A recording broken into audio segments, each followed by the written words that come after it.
Hello నమస్తే, welcome back. మన కాందాన్ media. నేను మీ బాలు. తెలంగాణ రాష్ట్రంలో వర్షాలు కురవకపోవడంతో ఆలస్యం కావడంతో రైతులు ఆందోళనకు గురవుతున్నారు.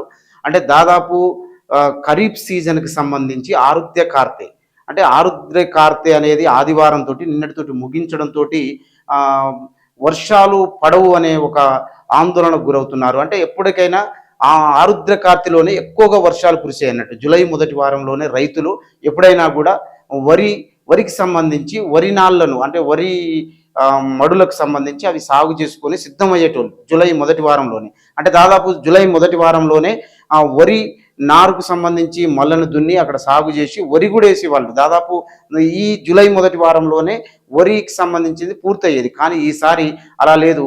అంటే వర్షాలు పడకపోవడంతో ఎదురు చూస్తున్న పరిస్థితి మనం చూస్తున్నాం. అంటే దాదాపు తెలంగాణలో ముఖ్యంగా బోర్లు కానీ బావులు కానీ వాళ్ళు ఉన్న రైతులు వాళ్ళ పొలాలను వాళ్ళ భూములను దున్నుకొని వరి సాగుకు సంబంధించి సిద్ధమైనారు. కానీ వర్షాధారిత ఏదైతే వర్షానికి ఆధారపడ్డ రైతులు మాత్రం చాలా ఆందోళనకు గురవుతున్నారు, ఎదురు చూస్తున్నారు. ఇప్పటి వరకు కూడా ఒక చుక్క వర్షం పడకపోవడంతో రైతులు చాలా బాధకు గురవుతున్నారు. అంటే తెలంగాణలో గత ఏడాది కూడా జూలై మొదటి వారంలోనే ఆలస్యంగా వర్షాలు పడినా కూడా దాదాపు జూలై మొదటి వారంలోనే భూములను దున్నుకొని వరి సాగు చేసేవాళ్ళు. అంటే అది దాదాపు పోయిన సంవత్సరం గత ఏడాది జూలై మొదటి వారంలో పూర్తయింది. కానీ ఈసారి జూలై మొదటి వారం పూర్తవుతున్నా కూడా రైతులు ఇంతవరకు అంటే భూమి దగ్గరికి పోయి దున్నని పరిస్థితి మనం చూస్తున్నాం.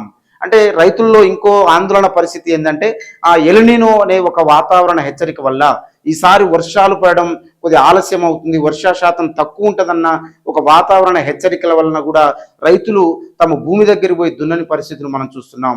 ఇలాగే వర్షాలు పడకపోతే మరి తెలంగాణలో ముఖ్యంగా ప్రజలు, అంటే రైతులకు సంబంధించి వ్యవసాయం మీదనే ఆధారపడే కొంతమంది రైతులు కావచ్చు, ముఖ్యంగా వరి సాగుకు సంబంధించి మా తెలంగాణలో ఎక్కువ శాతం పంటను పండిస్తున్నారు. కాబట్టి ఇది ఒక రకంగా ఆందోళన కలిగించే పరిస్థితి మనం చూస్తున్నాం.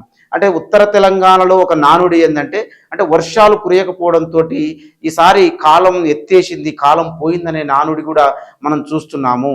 కాబట్టి ఈ విధంగా మరి ప్రతి రైతు చాలా వర్షాల కొరకు ఎదురు చూస్తున్న పరిస్థితి మనం చూస్తున్నాం. కాబట్టి ఈసారైనా మరి త్వరగా వర్షాలు పడి రైతులు భూమిలోకి వెళ్ళి భూమిని దున్ని ఆనందంగా పంటలు పండించే పరిస్థితి మనం మరి వర్షాలు కురియాలని మనం అందరం ఆశిద్దాం.